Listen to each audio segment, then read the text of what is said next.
ছোট্ট ফ্ল্যাট বাড়িটাকে পরিষ্কার সাজানো ও গুছানোর কিছু সহজ উপায় আজ তোমাদের সাথে শেয়ার করব। এই দেখো, এইভাবে কিন্তু এই গাছগুলোকে আমি কিনেছি। এটা কিন্তু আর্টিফিশিয়াল কিন্তু সাজানোর গাছ, আর নিচটা কিন্তু ন্যাচারাল গাছ।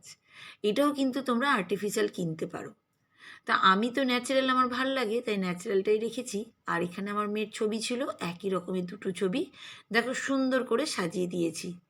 আর আমার মাছগুলো আছে সকাল থেকে দেখো খাওয়ার জন্য লাফালাফি করছে, ওদেরকে দেওয়ার জন্য তাড়াতাড়ি ছুটে এসেছি।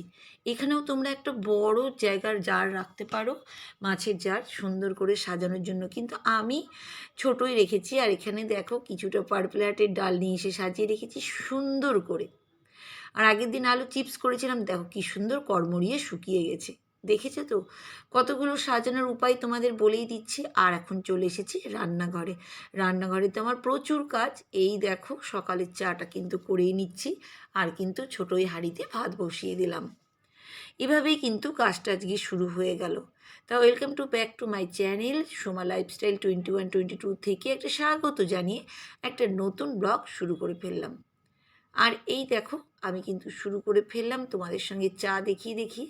তার আগে থেকেই শুরু হয়ে গেছে। আজকের ব্লগটা কিন্তু একটু অন্যরকম। আমার ছোট্ট ফ্ল্যাট, তোমরা তো সবাই জানো, অনেকটা বিশেষ বড় নয়, কিন্তু তার মধ্যেও আমি পরিষ্কার করে সাজিয়ে গুছিয়ে কীভাবে রাখি সেটাই তোমাদের সাথে একটু শেয়ার করব। যেটুকু পারি দেখো রান্নাঘরেও কিন্তু সুন্দর করে, রান্নাঘরটাও এমন কিছু বড় না, মোটামুটি বলতেই পারো, তো সুন্দর করে সাজিয়েছি কিন্তু। ওইখানে দেখো কাঁসার থালা থাকে, ওখানে কাপ গ্লাস সব এক জায়গাতেই থাকে। আর এখন আমি চলে এসেছি ছাদে। ছাদের মনোরম পরিবেশ, এই পরিবেশটা যে এত সুন্দর যে তোমাদের না দেখিয়ে পারলাম না। আমি কাপড় চোপড় মেলে নিচে কিন্তু একটু বসে আরাম করবো। আর এই দেখো আমাদের ফ্ল্যাটের একদম বড় সদর রাস্তা, একদম বড়, আমরা একদম প্রপারই রাস্তা আমাদের ফ্ল্যাটটা, জানো তো, একদমই। এই যে সামনে বলি বাজার, এই যে দেখছো তো বাজার, এটা আমাদের সামনেই। এখান থেকে কতটা ভিড় দেখছো তো। আর এইদিকেও পুরো বড় রাস্তা, চারিদিক দিয়ে রাস্তা, এই দিকটা সামনে দেখাচ্ছি, পিছন দিক দিয়েও রাস্তা, চারিদিক দিয়ে রাস্তা আমাদের ফ্ল্যাটটা। তো এই দেখো কাপড় চোপড় মেলে নিচ্ছি। এটাকে কেন করছি বলো তো, পরিষ্কার থাকার জন্য।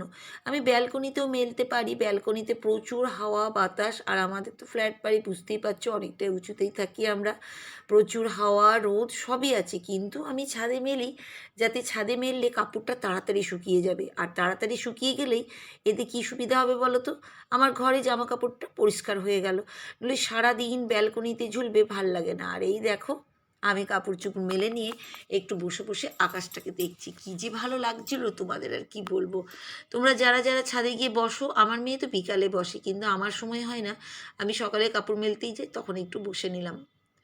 নিচে এসে এই দেখো তাড়াতাড়ি করে এক একজন এক এক রকম টিফিন। তা আজকে হবে রুটি, তা একজনের জন্য হচ্ছে রুটি, আমার তোর জন্য আলাদা হবে, সেটাও দেখবে তোমরা। তা যাই হোক, তোমরা খুব সুন্দর সুন্দর কমেন্ট করছো আমার চ্যানেলে এসে, তার জন্য তোমাদের সবাইকে অনেক অনেক ধন্যবাদ। সত্যি কথা বলতে গেলে আমার ভিডিওগুলো যে তোমাদের এতটা ভালো লাগে, আমি কিন্তু ভীষণ খুশি হচ্ছে, তোমরা এত সুন্দর সুন্দর কমেন্ট করছো। আর আজ মাহি কিন্তু চলে এসছে আমাদের ঘরে খেলা করতে সকালবেলায়। তা এই দেখো পুতুল নিয়ে খেলছে, আর আমি সেই আলুর চিপসগুলো শুকিয়েছি, ওটা একটু নড়িয়ে চড়িয়ে দিচ্ছি যাতে আর একটু রোদে উল্টিয়ে পাল্টে দেওয়া যায়। আর পুচকি একবার এদিক খেলছে, একবার ওদিক, যখন যেমন মনে হচ্ছে ঘরে যাচ্ছে আসছে, এটাই। যাই হোক, তোমাদের বন্ধুদেরকে অনেক অনেক ধন্যবাদ জানালাম। তাদের মধ্যে এক বন্ধু বা বান্ধবীর চ্যানেলের নামটা বলে দিই, তার বান্ধবীর চ্যানেলের নাম যে টিঙ্কু বাড়ুয়া। খুব সুন্দর কমেন্ট করেছো বন্ধু তুমি, তা তোমাকে অনেক অনেক ধন্যবাদ। তুমি কি লিখেছো সেটাও সবার সাথে তুলে ধরি। তুমি লিখেছো, দারুণ বলেছেন দিদি, সংসার করতেও যোগ্যতা লাগে। আপনার এই উক্তি আমার ভীষণ পছন্দ হয়েছে দিদি। দিয়ে 3টে হার্ট চিহ্ন। আমার ছেলের ভীষণ প্রিয় আলুর চিপস দিয়ে একটা হার্ট চিহ্ন দিয়েছে। আমার ফিল্টারও পানির কারণে ডিস্টার্ব করছে, তাই আমারটাও এখন বন্ধ দিয়ে একটা হার্ট চিহ্ন দিয়েছে। আমার বারান্দাও অনেক পায়রা আসে, আমি অনেকবার ভিডিওতে দেখিয়েছি আমার চ্যানেলে দিয়ে একটা হার্ট চিহ্ন। সত্যি দিদিভাইটাও কমেন্ট দারুণ, দাদা ভাইটার কমেন্ট দারুণ ছিল দিয়ে একটা হার্ট চিহ্ন। দুটো কমেন্ট দারুণ ছিল। তারপরে একটা হার্ট চিহ্ন। গৃহিণীরা কিভাবে বেকার হতে যাবে, সকাল থেকে রাত ঘুমানো পর্যন্ত সারাক্ষণ চলে হাত পা। দিয়ে 3টে হার্ট চিহ্ন। এত সুন্দর তুমি কমেন্ট করেছো, তোমার কমেন্টটা না পড়ে কি পারি বলো? তুমি সবটাই কিন্তু তুলে ধরেছো। সত্যি কথা, আমরা কিন্তু মেয়েরা মানে অযোগ্য নয়। সত্যি কথা বলতে গেলে একদম আমরা কিন্তু প্রত্যেকটা কাজকে কিন্তু পরিপূর্ণভাবে করি বিনা পয়সায়। বলো, সংসারে ভালোবাসি বলে তো করে চলছি। আর তুমিও একটা গৃহিণী, সেজন্য তুমি আমার কথাটা বুঝতে পেরেছো। সত্যি কথা, অনেক অনেক ধন্যবাদ। তুমি এত সুন্দর কমেন্ট করেছো, আর সবাই মনে হয় তোমার কমেন্ট পেয়ে ভীষণ খুশি হবে। দেখবে সবাই তোমার পরের দিন সবাই তোমাকে এই কমেন্টের জন্য অনেক কিছু বলবে। যে আমার টিফিন খাওয়া তো দেখলে, আজকে খাওয়াটা কিন্তু একটু অন্য রকম। কলা, ছাতু, মুড়ি একদম মাখিয়ে নিয়েছি চিনি দিয়ে, একদম চলে এসেছি খেতে। কী যে টেস্টি খেতে, যে তোমাদের কি বলবো, দারুণ সুন্দর খেতে লাগছিল। আর মাছগুলোকে দেখছিলাম আর বসে বসে খাচ্ছিলাম। দেখেছি তো মাছগুলোকে একটু একটু দেখছি, ওরাও সব জানে জানো তো, মানে ওরা আমাকে ভালো চিনে। আর এই দেখো কাপড় চোপড় সব শুকিয়ে গেছে। তোমাদের বললাম না একটু আগে যে ঘরকে পরিষ্কার পরিচ্ছন্ন সাজানো গোছানোর সহজ উপায় কি? এই দেখো, কত মিনিট লাগলো বলো? খুব বেশি 1 ঘন্টা বা 1.5 ঘন্টা, সব কাপড় আমার শুকিয়ে গেছে। দেখো, একটু কষ্ট করলাম, ছাদে গিয়ে কাপড় মেলেছি। আর এই যে আমার টাওয়াল আছে, মাথায় একদম দিয়ে দিয়ে ছাদে কাপড়টা তুলে নিই। মিনিটের মধ্যে সব শুকিয়ে গেল। এতে আমার ঘরটার ব্যালকনিটা পরিষ্কার, জামা কাপড়ও পরিষ্কার গুছানো হয়ে গেল। তাহলে কত সুন্দর বলো তো, সুন্দরভাবে একটা কাজ হয়ে গেল।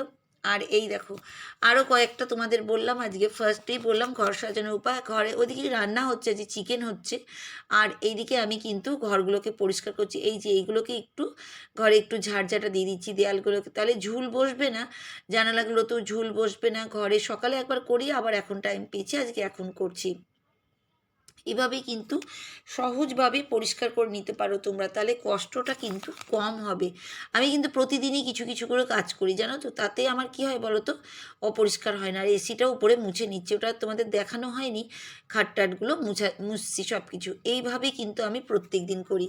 যে আর এক বন্ধুর চ্যানেলের নামটা বলে দিই, খুব সুন্দর কমেন্ট করেছে, সুরভি হাঙ্গামা ব্লগস, হাঙ্গাম ব্লগস। খুব সুন্দর সুরভিদি, তোমার আজকে কিন্তু কমেন্টটা খুব ভালো লেগেছে, তাই তোমারটা কিন্তু পড়ে নিচ্ছে, সবাইকে শুনে দিই। দিদিভাই কি লিখেছে, বা বন্ধু কি লিখেছে? বন্ধু লিখেছে, খুব ভালো লাগলো বন্ধু ভিডিওটা, দিয়ে একটা হার্ট চিহ্ন। ঠিক বলেছ, আমরা বেকার না, আলুর চিপস তৈরি করলে দারুণ, দিয়ে একটা হার্ট চিহ্ন। ডিমের অমলেট করে ঝোল, দিয়ে একটা থামস আপ চিহ্ন। দারুণ সুন্দর রেসিপি, দিয়ে একটা খুব ভালো হয়েছে সেই ইমোজি চিহ্ন। আর ঠিক বলেছ বন্ধু, আমার মা নেই, যার মা নেই তার কেউ নেই, ভালো থেকো বন্ধু, দিয়ে দুটো হার্ট চিহ্ন। ওহ দিদিভাই বা বন্ধু, তোমার এত সুন্দর কমেন্টে আমার মনটা ছুঁয়ে গেল। সত্যি কথা বলতে গেলে সত্যি খুবই কষ্ট লাগছে। তোমার মা নেই বললে, আজকে আমি জানতাম না। আমি জানি গো, আমার মাও তো বলে যে আমার মায়ের মা ছিল না, ছোটোবেলাতেই মারা গেছে। আমার মায়ের কষ্টগুলো আমি জানি। আমাদের মা আছে বলে আমরা কিছু বুঝতে পারি না, যখন মা থাকে না, তখনই মানুষে বুঝতে পারে যে মায়ের মর্মটা কী জিনিস। একটু হলেও মা বাবার সঙ্গে তো শেয়ার করা যায় না। দেখো, সব ক্ষেত্রে বাবার সঙ্গে শেয়ার করা যায় না, মায়ের সঙ্গে সব কথা শেয়ার করা যায়।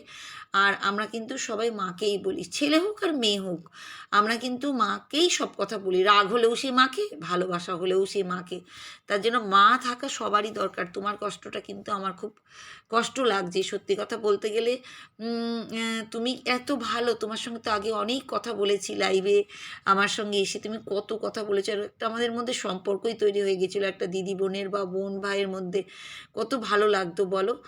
তা শুনে আমার কষ্ট লাগছে, কিন্তু কিছু মনে করো না, ঈশ্বর তোমাকে শক্তি দিয়েছে এত বড় হওয়ার জন্য। ঠিক সব ভালো হবে তোমার।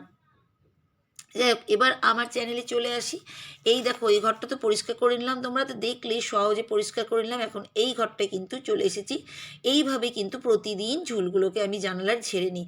এতে কি বলো তো, আমার পুরো ঘরটা কিন্তু ঝুলটুল পরিষ্কার থাকে। আর এই দেওয়ালগুলোকে সপ্তাহে সপ্তাহে করি, এই ঘরটাও করতে হবে, তোমাদের সেটাও একদিন শেয়ার করবো।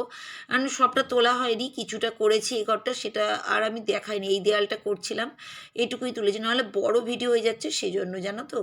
এই দেখো, সোফার কভারটাকে একটু টাইট ফিটিং করে নিচ্ছি, এতে না সুন্দর লাগে। সকালে ঘুম থেকে উঠেই একবার আমি টাইট ফিটিং করে নিই, আবার দ্বিতীয়বার, দুবার করে করি জানো তো। এতে না আমার ঘর বাড়ি টিপটপ ফিটফাট থাকে, এতে আমার খুব ভালো লাগে, সুন্দর লাগে। আর কিছু না, এটা কোনো উপায় না, কোনো গুছানোর কোনো বুদ্ধি না, কোনো কিছু না, কোনো আইডিয়া না, আমি এগুলো কিছুই মনে করি না। এগুলো হচ্ছে কি বলতো, ভালো পরিষ্কার থাকার ইচ্ছে, এটাই। তা দেখো আমি কিন্তু সোফাটাও সুন্দর করে টাইট ফিটিং করে নিচ্ছি, একদম সুন্দর করে, দেখতেই পাচ্ছ। আজকে কিন্তু সোফাটাকে একটু অন্যরকম করে সাজিয়ে নিচ্ছি। তা আমার ভিডিও কেমন লাগে, তোমাদের যদি ভালো লাগে তোমরা একটা লাইক করবে, কমেন্ট করবে, তার থেকেও যদি বেশি ভাল লাগবে তাহলে একটা হাইপ করবে, তার থেকেও যদি বেশি ভাল লাগবে তাহলে একটা পারলে শেয়ার করবে যদি ভালো লাগে। বুঝতে পেরেছো তো? আমার ভালোবাসা তোমাদের কাছে অবিরাম, তোমরাও আমাকে অনেক ভালোবাসো। আর এই দেখো চিকেনটা কিন্তু এদিকে চাপিয়ে কিন্তু কাজগুলো কিন্তু করা চলছিল, হাতটাও গেল পুরো একটু। আর এইদিকেও কিন্তু সব দিকটা গ্যাসের ওভেনেরটাকে পরিষ্কার করে নিচ্ছি। এইভাবেই কিন্তু আমি প্রত্যেক দিন কাজগুলোকে করি, তোমরাও কিন্তু আমার মতন করবে। তো আজকের মতন বিদায় নিচ্ছি।